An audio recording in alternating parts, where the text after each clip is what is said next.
نحمده ونصلي ونسلم على سيدنا ومولانا محمد رسوله النبي الأمين المكين الحنين الكريم الرؤوف الرحيم. أما بعد، فأعوذ بالله من الشيطان الرجيم. بسم الله الرحمن الرحيم. إن أول بيت وضع للناس للذي ببكة مباركا وهدى للعالمين فيه آيات بينات مقام إبراهيم ومن دخله كان آمنا. صدق اللہ مولانا العظیم. اللہ رب العزت نے 4 چیزیں بیان فرمائیں. ایک تو کعبۃ اللہ کا ذکر کیا اور اس کی اولیت بیان کی کہ روئے زمین پر عبادت کے لیے جو انسانوں کی خاطر سب سے پہلا گھر بنایا گیا وہ کعبہ. ایک تو کعبۃ اللہ کی اولیت بیان کی، پھر اس گھر کو مبارک گھر کہا، یعنی یہ برکتوں کا سرچشمہ ہے اور کائنات میں ہدایت کا مرکز ہے. اس گھر کو اولیت کی شان حاصل ہے، اس گھر سے برکت پھوٹتی ہے، اس گھر سے ہدایت کائنات کو اور اہل دنیا کو ملتی ہے، اور اس گھر میں اللہ کی بڑی بڑی نشانیاں ہیں، اور ان سے سب سے نمایاں نشانی مقام ابراہیم ہے. وہ پتھر جس پہ کھڑے ہو کے ابراہیم علیہ السلام نے تعمیر کیا تھا کعبہ، اور آپ کے قدموں کے نشان ثبت ہو گئے. اور پھر فرمایا کہ اس گھر کی خوبی یہ ہے کہ جو شخص اس گھر میں داخل ہو جائے اسے امن مل جاتا ہے، یعنی یہ گھر مرکز امن ہے. اس کعبہ کا تعارف قرآن مجید میں آیا، اور اس کا ذکر قرآن مجید میں کم و بیش 33 آیات میں ہے کعبۃ اللہ کا یا شہر مکہ کا. یہ کعبہ کیسے بنا، یہ نکتہ ہے. کیوں بنا، کیسے بنا، کب بنا، کس لیے بنا، اور انبیاء علیہ السلام اس کو کیسے دیکھتے رہے. بہت سی کتب میں آیا ہے کہ آدم علیہ السلام کو اللہ رب العزت نے جب جنت سے اتارا زمین پر، تو ہند کی سرزمین پہ اتارا جس کو سرندیپ کہتے ہیں. سرندیپ، اس وقت تو ہند تھا، ملکی تقسیمات نہیں تھی، تو خطہ ہند میں سرندیپ کے مقام پر اتارا. تھوڑا وقت گزرا تو آدم علیہ السلام کو مالا اعلیٰ کی یاد آنے لگی، اور عرش پر ہمہ وقت جو اللہ کا ذکر ہوتا تھا، جو اللہ کی تسبیح ہوتی تھی، اور ملائکہ اللہ کے حضور لبیک اللہم لبیک کے کلمات بلند کرتے تھے، اور اللہ کی حمد و ثنا ہوتی تھی، اور ملائکہ اللہ کی تکبیر کرتے، اللہ اکبر کر کے اس کو پکارتے تھے، اس کی تسبیح کرتے، اس کی تحلیل کرتے تھے، اور فضائیں مالا اعلیٰ کی اللہ کے ذکر سے معمور ہوتی تھی، اور آدم علیہ السلام کے کان سنتے تھے، مانوس ہو گئے تھے جنت کی ہواؤں میں اللہ کا ذکر سن سن کر. خالی زمین تھی، پہلے انسان اور پہلے بشر تھے جو زمین پر اترے، ابھی تو نسل آدم شروع نہیں ہوئی تھی. تو کچھ عرصے میں وہ اداس ہو گئے. عرض کیا باری تعالیٰ، طبیعت اداس رہتی ہے، ہر وقت عرش پہ تیرا نام سنتا تھا، یہاں وہ آواز سنائی نہیں دیتی. ہر وقت تیری تسبیح، تیری تکبیر، تیری تحلیل ہوتی تھی، یہاں وہ پکاریں سنائی نہیں دیتی. فضائیں تیرے ذکر سے معمور رہتی تھیں اور دل و جان تیرے ذکر کو سن کر معطر رہتے تھے، یہاں ترس گیا ہوں، وہ آواز سنائی نہیں دیتی، کیا کروں؟ اللہ رب العزت نے ارشاد فرمایا کہ آدم فرش پہ عرش بنا دیتے ہیں، فرش پہ عرش بنا دیتے ہیں۔ حکم دیا کہ ہند سے سرندیب سے چلیں، اور اس جگہ اللہ رب العزت نے ہدایت کی پہنچایا جس جگہ پہ آج شہر مکہ ہے۔ اس وقت شہر نہیں تھا، خالی زمین تھی، جانور تھے، تو نسل آدم تو تھی نہیں۔ وہاں پہنچے اور حکم فرمایا کہ آدم یہاں جو کعبہ آسمانوں پر تھا بیت معمور، عین اس کے نیچے ایک کعبہ یہاں بناتے ہیں، ایک کعبہ یہاں بناتے ہیں، یہاں بھی لبیک اللہم لبیک کی صدائیں بلند ہوگی اور تیری اداسی دور ہو جائے گی، فرش پر عرش کا سما پیدا کر دیں گے۔ آقا علیہ السلام فرماتے ہیں کہ میں حضرت عبداللہ ابن مسعود روایت کرتے ہیں، حج موسیٰ بن عمران فی 50,000 من بنی اسرائیل۔ اب یہ کانظر نہیں کہا کہ میں دیکھ رہا ہوں یا گویا دیکھ رہا ہوں، نہیں، اب واقعہ بیان کیا۔ حج موسیٰ بن عمران کہ حضرت موسیٰ علیہ السلام نے حج کیا، آ کر اس کعبے کا حج کیا، فی 50,000 من بنی اسرائیل، 50,000 افراد بنی اسرائیل کے ساتھ لے کر آئے۔ اور ابن جریر طبری اپنی تاریخ میں بیان کرتے ہیں کہ جب حضرت آدم حضرت حوا دونوں مکہ میں پھر مقیم ہو گئے، حضرت آدم کی وفات ہوئی، وہ بھی کعبۃ اللہ کے دامن میں دفن ہوئے، ابو قبیس۔ حضرت حوا کی وفات ہوئی، وہ بھی حضرت آدم کے ساتھ اسی غار میں جبل ابو قبیس میں دفن ہوئے۔ یہ جبل ابو قبیس کیا ہے؟ یہ وہ پہاڑ ہے، اسی کے دامن میں کعبۃ اللہ ہے، اسی کے دامن میں محلہ بنو ہاشم ہے۔ جو ہاشمی رہتے تھے وہ اسی جبل ابو قبیس کے دامن میں رہتے تھے، اور اسی کے دامن میں وہ گھر ہے حضرت سیدہ آمنہ کا جہاں حضور کی ولادت ہوئی۔ یہ سب ایک جبل ابو قبیس کا دامن ہے۔ آقا علیہ السلام کا میلاد بھی اسی جبل ابو قبیس کے دامن میں ہوا ہے، ولادت، اور بنو ہاشم کے گھر بھی وہی ہیں۔ اور دار الندوہ یہ بھی آقا علیہ السلام کے آباء و اجداد کا گھر تھا، محلہ بنو ہاشم میں دار الندوہ۔ تو دار الندوہ سے لے کر بنو ہاشم کے سارے گھر اس جبل ابو قبیس کے دامن میں ہیں۔ یہی آقا علیہ السلام کی ولادت ہوئی، یہی میرے آقا کا بچپن گزرا، یہی جوانی ہوئی، اسی قبیس پر کھڑے ہو کر آپ نے انشق القمر، چاند کو 2 ٹکڑے کیا۔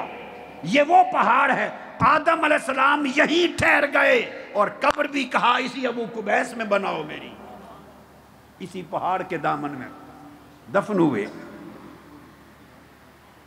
پھر ابن سعد، امام ابن سعد طبقات میں بیان کرتے ہیں، قال ابن سعد فی الطبقات، کہتے ما یعلم موضع قبر نبی من الانبیاء الا 3، قبر اسماعیل فإنه تحت المیزاب بین الرکن والبیت، وقبر ہود بموقع آخر، وقبر رسول اللہ صلی اللہ علیہ وسلم فإن هذه قبورهم بحق۔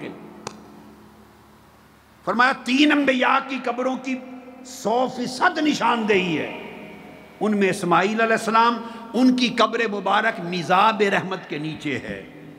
حتیم میں جو کعبہ شریف کا پرنالہ ہے، عین اس کے نیچے حضرت اسماعیل کی قبر مبارک، اور وہاں پہلے زمانے میں سبز پتھر ہوتا تھا۔ حضرت عبداللہ بن زبیر کے دور میں کھدائی کی گئی کعبۃ اللہ کی، تو انہوں نے پوچھا سبز پتھر ہے کیا ہے؟ تمام قریشی صحابہ نے بتایا یہ حضرت اسماعیل کی قبر مبارک ہے۔ اب امام فاقہی اخبار مکہ میں لکھتے ہیں وسمعنا، ہم نے سکا راویوں سے یعنی ثقات سنا، ان حول الکعبۃ قبور 300 نبی، کہ کعبہ شریف کے ارد گرد، اب آگے چل رہے ہیں اور بڑھ رہے ہیں، جہاں آپ طواف کرتے ہیں کعبہ شریف کے ارد گرد امام فاقی نے لکھا کہ 300 انبیاء کے قبور اور مزارات۔ امام ابن جماعہ وہ بیان کرتے ہیں ہدایت السالک الی المذاہب الاربعۃ فی المناسک، اس میں بیان کرتے ہیں وَيُرْوَى أَنَّ بَيْنَ الرُّكْنِ وَالْمَقَامِ وَزَمْزَمْ قَبْرُ نَحْوٍ مِّنْ 1000 نبی، وہ بیان کرتے ہیں کہ حجر اسود اور مقام ابراہیم اور زمزم، اس مقام پر کعبہ کے مطاف میں 1000 انبیاء کے مزارات، اور مسجد اقصیٰ آدم علیہ السلام کے زمانے سے موجود تھی، اللہ کے 2 گھر تھے، تو سادہ بات ہے ان خطوں میں رہنے والے وہاں جاتے، انبیاء بھی اور ان کی امتیں بھی، اور اس خطہ مکہ کے قریب رہنے والے یہاں آتے۔ اب اس خطوں میں رہنے والے چل کے مکہ معظمہ کیوں آتے تھے؟ اس وقت تو الگ سے فضیلت نہیں تھی، الگ کوئی فضیلت تو نہیں تھی کہ کعبۃ اللہ افضل ہے بیت المقدس سے، اس وقت تو حکم وارد نہیں ہوا تھا، اللہ کا گھر تھا، یہ بھی حضرت آدم نے بنایا، وہ بھی حضرت آدم نے بنایا، ایک ہی زمانہ میں بن گئے 1000 انبیاء مسجد اقصیٰ کے پڑوس سے، مسجد اقصیٰ کے شہر میں رہنے والے وہاں سے چل کے مکہ کیوں آتے، مکہ میں قیام اختیار کیوں کرتے، مکہ میں وفات پانے کی آرزو کیوں کرتے، اور مکہ میں ان کی قبریں کیوں بنتی؟ اس کی وجہ فقط ایک تھی، اس کا جواب قرآن دیتا ہے، قرآن دیتا ہے۔ ہر نبی کو معلوم تھا کہ ہم سب انبیاء کے بعد آخری زمانے میں ایک نبی مبعوث ہوں گے، محمد مصطفیٰ کی بعثت ہوگی۔ اذ اخذ اللہ میثاق النبیین لما آتیتکم من کتاب و حکمہ ثم جاءکم، اللہ پاک نے انسانیت پیدا کرنے سے پہلے سب انبیاء کی روحوں کو جمع کیا، آدم علیہ السلام سے لے کے عیسیٰ علیہ السلام تک سب انبیاء کی روحوں کو جمع کیا اور کہا میں تم سب کو نبوت دوں گا اور دنیا میں مبعوث کروں گا، تمہیں کتابیں دوں گا، تم پر وحی نازل کروں گا، صحائف دوں گا، تمہیں امتیں دوں گا، مگر جب تم سب کا زمانہ ختم ہو جائے تو تم سب کے بعد میرا آخر الزمان رسول آئے گا جس کے صدقے سے میں نے ساری کائنات بنائی ہے۔ تمہارے بعد اس نبی کی آمد ہوگی جس کے خاطر بزم کائنات سجائی ہے، اور تمہارے سب کے بعد میرا محمد مصطفیٰ اس کی ولادت ہوگی، اور پرانی کتابوں میں، صحیفوں میں، آسمانی کتب میں یہ لکھا تھا کہ ان کی ولادت شہر مکہ میں ہوگی، مکہ میں ولادت ہوگی، یہ کتابوں میں لکھا تھا، یہ بھی درج تھا کہ ہجرت کریں گے کھجوروں والے شہر میں۔ ہر نبی اپنی امت کو کہتا تھا کہ اگر میرے زمانے میں اور ہماری حیات میں محمد رسول اللہ مبعوث ہو جائیں تو ان پر ایمان لے آنا، لَتُؤْمِنُنَّ بِهِ وَلَتَنْصُرُنَّ، یہ حکم الہی تھا۔ اللہ پاک نے فرمایا تھا اگر تمہارے زمانے میں میرے محبوب محمد مصطفیٰ آ جائیں لَتُؤْمِنُنَّ بِهِ، پھر اپنا کلمہ نہ پڑھاتے پھرنا، پھر میرے مصطفیٰ کا کلمہ پڑھانا، سب ان پر ایمان لانا، ان کے دین کی مدد کرنا۔ فَاشْهَدُوا، گواہ ہو جاؤ، مجھ سے وعدہ کرو کہ جب تمہاری زندگی میں میرے مصطفیٰ آ جائے لَتُؤْمِنُنَّ بِهِ وَلَتَنْصُرُنَّ، تم خود بھی ان پر ایمان لاؤ گے۔ ہر نبی اپنی امت کو بتاتا تھا اگر رسول پاک آ جائیں صلی اللہ علیہ وسلم تو سب ان پر ایمان لانا۔ سو ہر نبی اس وقت تک اپنے ملک میں رہتا جب تک اس نے اپنا فریضہ نبوت کا ادا کرنا تھا، ان کو کلمہ پڑھانا تھا، انہیں شرک سے نکالنا تھا، انہیں توحید کی طرف بلانا تھا۔ جب تک اپنا فرض اپنی قوم میں ادا کرتے رہے اتنا عرصہ رہتے تھے، دل بیتاب رہتا تھا، دل بیتاب رہتا تھا کہ میرا فرض ختم ہو تو میں اس شہر میں جاؤں جہاں محبوب خدا آ رہے ہیں، شاید میرے زمانے میں آ جائیں، شاید میری ملاقات ہو جائے، شاید ان کا دیدار کر لوں، میں ان کا کلمہ پڑھ لوں۔ تو وہ نبی بن کے رہنے کی بجائے مصطفیٰ کا امتی بن کے رہنا چاہتے تھے۔ مبارک ہو، آج اس نبی کا میلاد منا رہے ہو، اس نبی کے امتی ہو، اس نبی کے غلام ہو، جس نبی کی محبت میں ہزارہ انبیاء پیدل سفر کر کر کے مکہ کی وادی میں آتے تھے۔ اب اگلی بات بڑی اہم، جب تک آقا علیہ السلام تشریف نہیں لائے تھے اس وقت تک مکہ میں وفات پانا، مکہ میں رہنا، مکہ میں انتظار کرنا اور یہاں وفات پانا افضل تھا۔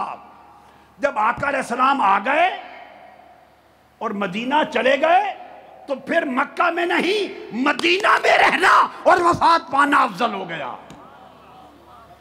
پھر حکم بدل گیا۔ سبحان اللہ سبحان اللہ۔ جب تک محبوب آئے نہ تھے تب تک مکہ میں مرنا افضل تھا، جب حضور آ گئے اور مدینہ میں ہجرت فرما گئے تو پھر بعد میں مکہ کی بجائے مدینہ میں رہنا اور مرنا افضل ہو گیا۔ حدیث صحیح ہے، عن ابن عمر رضی اللہ تعالی عنہ قال قال رسول اللہ صلی اللہ علیہ وسلم من استطاع ان يموت بالمدینہ فلیمت بہا فانی اشفع لمن يموت بہا۔ آقا علیہ السلام نے فرمایا جس شخص میں کہ بس میں ہو مرنا کہ کہاں مروں، جو بندوبست کر سکے کسی جگہ مرنے کا تو وہ کوشش کرے کہ میرے مدینہ میں مرے۔ پوچھا یا رسول اللہ کیوں؟ فرمایا جو مدینہ میں مرے گا سب سے پہلے اس کی شفاعت کروں گا۔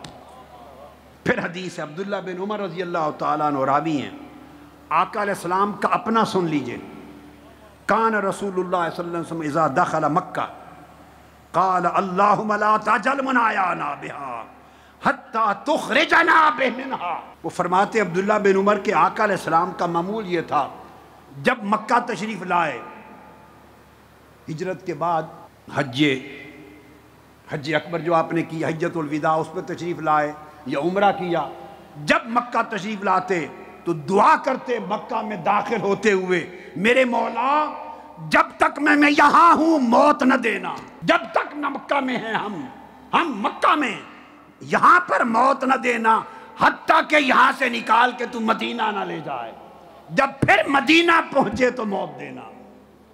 یہ آقا علیہ السلام اپنی دعا فرماتے ہیں۔ پھر عبداللہ بن عمر رضی اللہ تعالیٰ عنہ یہ روایت کرتے ہیں آقا کیوں مدینہ میں مرنا کیوں افضل، مدینہ میں رہنا کیوں افضل، آقا سے جڑے رہنا کیوں افضل، مدینہ میں قبر کا بننا کیوں افضل؟ آقا علیہ السلام نے فرمایا انا اول من تنشق عنہ الارض ثم ابو بکر ثم عمر ثم آتی اہل البقیع فیحشرون معی ثم انتظر اہل مکہ فاحشر بین الحرمین۔ آقا علیہ السلام نے فرمایا سب سے پہلے میری قبر انور کھلے گی، قیامت کے دن میں اٹھوں گا، پھر میرے ساتھ ابو بکر اٹھیں گے، پھر میرے ساتھ عمر اٹھیں گے، اور پھر ان دونوں کو لے کر میں جنت البقیع مدینے کے قبرستان میں جاؤں گا۔ تو مدینہ کے قبرستان والے لوگ اٹھیں گے اور سب سے پہلے اہل مدینہ اٹھ کر ان کا حشر میرے ساتھ ہوگا، ان کا حساب و کتاب کرواؤں گا، پھر انتظار کروں گا اہل مکہ کا، پھر اہل مکہ اٹھیں گے۔ حتیٰ کہ آقا علیہ السلام نے فرمایا جو مدینے کی تکلیف پر، مدینے کی بھوک پر، مدینے کی پیاس پر، مدینے کی غربت پر، مدینے کی پریشانی پر جو آدمی صبر کرے میں قیامت کے دن اس کی شفاعت کروں گا۔ اب اللہ کا گھر تو مکہ میں ہے، حج مکہ میں ہے، طواف مکہ میں ہے، حجر اسود مکہ میں ہے، مقام ابراہیم مکہ میں ہے، ملتزم مکہ میں ہے، صفا مروہ مکہ میں ہے، عرفات مکہ میں ہے، مینا مکہ میں ہے، مزدلفہ مکہ میں ہے، حج سارا مکہ میں ہے۔ مگر آقا علیہ السلام فرماتے ہیں اللہم حبب الینا المدینہ کما حببت الینا مکہ او اشد، متفق علیہ۔ اے اللہ ہمارے دلوں میں مدینہ کی محبت مکہ کے برابر ہی نہیں مکہ سے بڑھ کر پیدا کر دے۔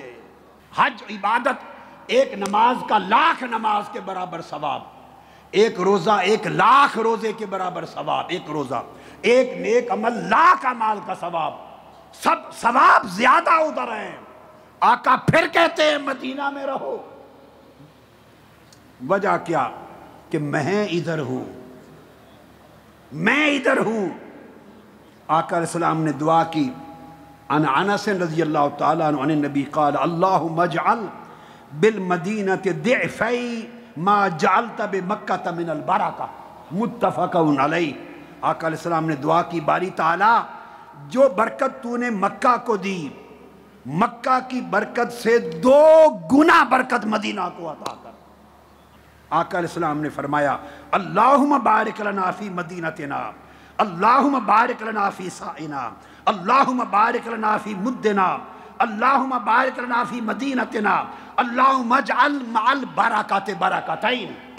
دعاؤں کی ایک قطار میرے آقا نے کی، مدینہ کے اس شے میں برکت دے، اس شے میں برکت دے، مدینہ کے وزن میں برکت دے، مدینہ کے برتنوں میں برکت دے، مدینہ کی زندگی میں برکت دے، مدینہ میں برکت دے، اور مکہ کی برکت سے 2 گنا برکت کر دے۔ یہ سب کچھ کیا ہے؟ آقا علیہ السلام نے سارا راز کھول دیا اور فرمایا لوگوں اگر اپنے ایمان بچانا چاہتے ہو تو سارا ایمان آخری زمانے میں مدینہ میں سمٹ کے آ جائے گا۔ مدینہ میں فقط دربار مصطفیٰ ہے، باقی سب کچھ ادھر ہے، وہ سارا کچھ ملا کر مکہ ہے، ادھر دربار مصطفیٰ ہے۔ آقا فرماتے ایمان بھی مدینہ میں آئے گا تو بچے گا۔ اس کا مطلب یہ ہوا سارا ایمان نسبت مصطفیٰ کے اندر ہے، سارا ایمان محبت مصطفیٰ کے اندر ہے، سارا ایمان غلامی مصطفیٰ کے اندر ہے۔ اگر آقا علیہ السلام کے ساتھ جڑ گئے تو ایمان بچ گیا۔ تحریک منہاج القرآن والوں اور جامعۃ الازہر کے شیوخ اور اہل مصر اور اہل پاکستان اور اہل عالم اسلام سب کے لیے نصیحت ہے، سمجھ لو مدینہ کی سمت، ایمان کی سمت حفاظت کی مدینہ میں ہے، ایمان کی سمت بچاؤ کی حفاظت کی مدینہ میں ہے۔ یہ جو نسبت تمہیں عطا ہوئی ہے، تحریک منہاج القرآن نے 35 برس جو محنت کی عشق رسول پر، تمہاری تربیت کی، عشق رسول سے تمہارا خمیر اٹھایا، عشق رسول کا دودھ پلایا تمہیں کارکنوں، میرے بیٹوں میری بیٹیوں، تم عشق رسول کا دودھ پلایا، محبت رسول کا، تمہیں محبت رسول میں پالا، تمہیں محبت رسول میں جوان کیا، تمہیں محبت رسول کا نشہ دیا، تمہیں محبت رسول کا شوق دیا، تمہیں محبت رسول کا ذوق دیا، تمہیں محبت رسول کا کیف دیا، اس لیے دیا کہ سارا ایمان اس نسبت میں ہے۔ اس وقت امت پر جو خرابی ہے، امت جو پریشان حال ہے، اس نے اپنا تعلق تاجدار کائنات سے کمزور کر لیا ہے۔ من حیث الامت اپنا تعلق آقا علیہ السلام سے کمزور کر لیا ہے۔ ہم نے آقا علیہ السلام سے وفاداری چھوڑ دی ہے، ہم مال و دولت اور دنیا کی پرستش میں چلے گئے ہیں، ہمارے کردار سے کردار مصطفیٰ کا رنگ نکل گیا ہے، ہمارے جبینوں پر ماتھوں پر سجدوں کے نشان نہیں رہے، ہماری آنکھیں حضور کے عشق میں اللہ کی محبت میں برسنے والی نہیں رہیں، ہمارے دل حضور کی محبت میں تڑپنے والے نہیں رہے، ہمارا جینا مرنا آقا علیہ السلام کی خاطر نہیں رہا، ہم نے کعبہ دنیا کو بنا لیا ہے، مال و دولت دنیا کو کعبہ بنا لیا ہے۔ بے شک زمانہ اور طرف جا رہا ہو، مگر آپ تاجدار کائنات کی روش پر استقامت کے ساتھ رہنا ہے۔ میرے کارکنوں، عاشقان رسول، غلامان مصطفیٰ، اے امت محمدی، اہل پاکستان، اہل اسلام، اہل عالم اسلام، تم اپنے کردار پہ قائم رہنا، تم مصطفیٰ کی سیرت پہ رہنا، سیرت محمدی پہ رہنا۔ عزت کردار میں ہے، تقوی میں ہے، صفائے قلب میں ہے۔ غریب ہو مگر کسی امیر کے آگے جھکتے نہیں ہو، آپ سے بڑا دولت مند کوئی نہیں۔ میرا غریب کارکن بھی امیر ہے، کیونکہ وہ مصطفیٰ کا غلام ہے، وہ خدا کا بندہ ہے، اس کے اندر ایمان کی قوت ہے۔ اپنے گھروں کو دین کا اجالا دو، اپنے گھروں میں ماحول پیدا کرو، اپنے بچوں کو حضور کا عشق اور محبت سکھاؤ، حضور کی اتباع سکھاؤ، اپنے گھر والوں کو تعلیم دو، کتابیں دو، تصانیف دو، کیسٹ دو، خطاب سناؤ، بچپن سے انہیں اس راہ پر لگاؤ، کمزوری نہ دکھاؤ۔ ان بچوں نے آگے مستقبل سنوارنا ہے، آپ نے وراثت کو آگے منتقل کرنا ہے۔